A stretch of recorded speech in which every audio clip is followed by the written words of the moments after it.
Actually, that was a really big consideration because the culture at the time in 2,000 years ago, their attitudes towards life and women's roles and men's roles and everything that's sort of part of our modern consciousness is completely different. And if we had written our main characters to be really truthful to the times, they would be unpalatable to the modern reader. So we had to make our main characters much more presentable to our readership, and that took a lot of fussing. The characters still had to do the things they did, but there was some cognitive dissonance there that the reader could relate to, and it was really important to do that. Yeah, that's a great answer. I think if you can approximate the sort of general behavior of the time, but get specific with your particular character, I think that's where you can have a little more latitude. Because I think it's in the same way, if you sort of lock yourself into the research, then you're no longer writing sort of an alternate history, then you're writing sort of a historical fiction piece. And for me, I'd rather have the latitude to play. Anything to add, Jennifer, Susan? Well, because when you're writing like in the 18th century, you have I think just a greater body of original writing. There's a lot of letter archives, diaries, things that you can dig into to start to get into the mindset. I'm also thinking of, so Nicola Griffith wrote Hild. I don't know how many people are familiar with that book. It's based on the life of Saint Hildegard in the 10th century. And she has, and that's it was a time with a very limited historical record, and she's had some criticism for having, kind of a bisexual main protagonist.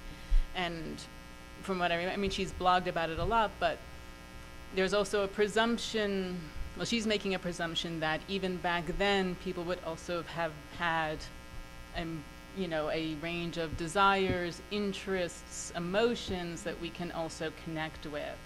So, I mean, like you were saying, it's finding that middle ground where we can understand, but I don't think it's necessarily as far away as we will often assume. Yeah.